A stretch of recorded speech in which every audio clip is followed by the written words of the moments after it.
Check out this video of Noor Gamani recounting exactly what she went through, in Hamas captivity. She's a former Israeli hostage, and she spoke at the UN and left everyone speechless just now. Check it out. Hello.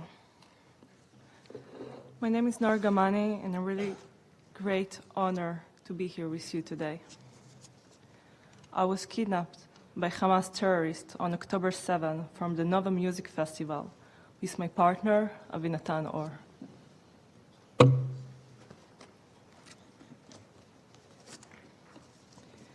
We were taken by force into Gaza. We were held in total fear, living in a nightmare. After 8 months in captivity, I was rescued by the Israeli soldiers. Being here today is a miracle. But I'm here today to tell you, we have no time. As I speak, there is still 63 hostages living in a nightmare, including my partner, Avinatan Or. In fact, we believe that 24 of them are alive.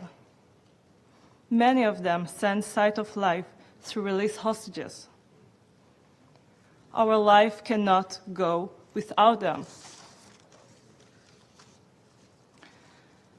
And that is why I need to make sure that the world knows that.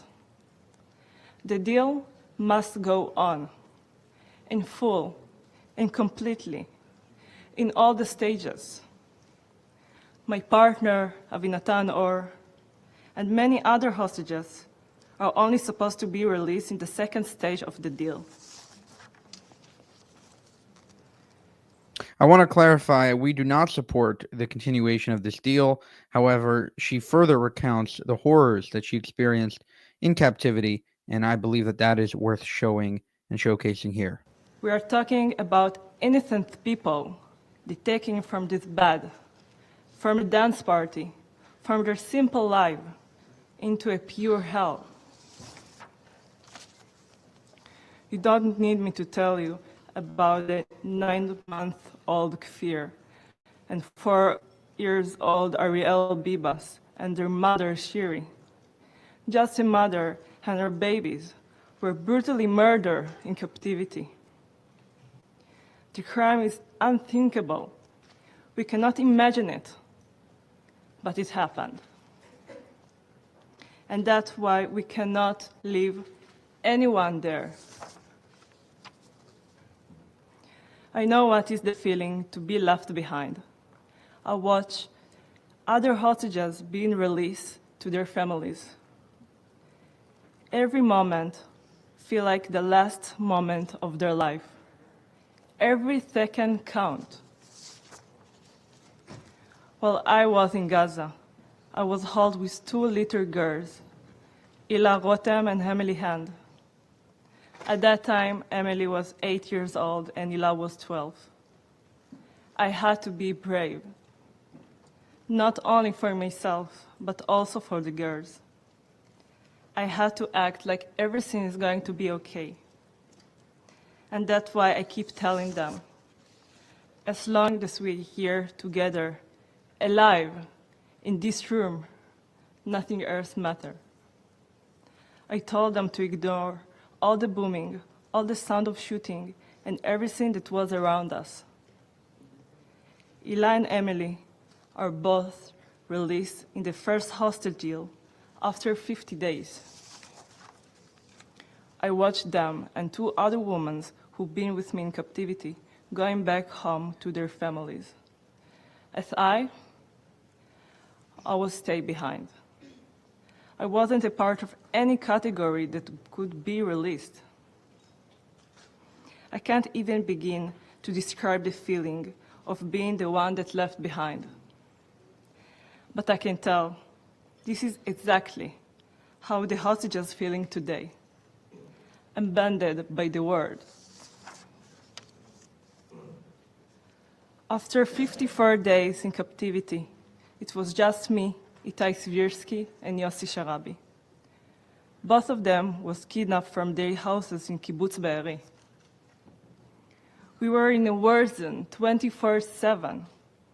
It's terrifying for every day, for every second. One evening, the house that we all be holding was blown up, and we found ourselves in the destructions. Itai was able to stand up, and Yossi and I was stuck under the rebels. I couldn't move. I couldn't breathe. I thought it's going to be my last second of my life. I screamed so loud so someone would hear me. And I heard Yossi screaming too. But after a few seconds, I stopped hearing from Yossi. I was pulled out of the rebels, and I tried to help Yossi. But it was already too late. Yossi was a close friend of mine, and he was a pure, kind soul. He will always be in my heart. Itai and I had to find someone else to hide.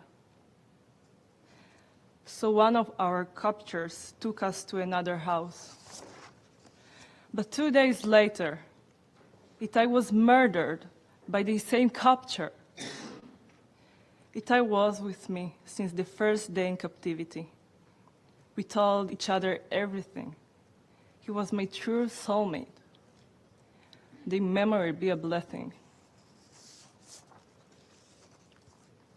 Hamas published a video of me describing what happened to Itai and Yossi, and that I was injured and needed medical help.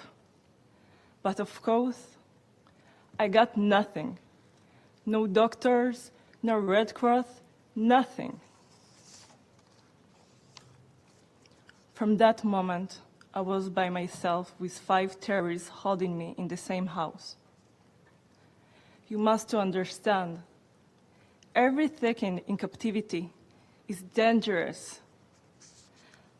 I didn't think that I could make Abel alive.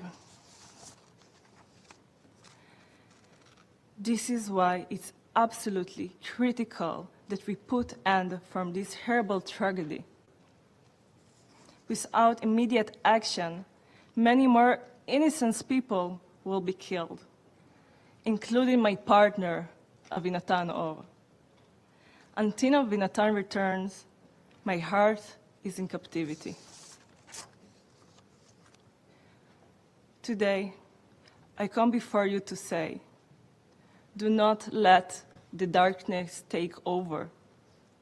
Work hard to get everyone home now. Work for the light and against the darkness.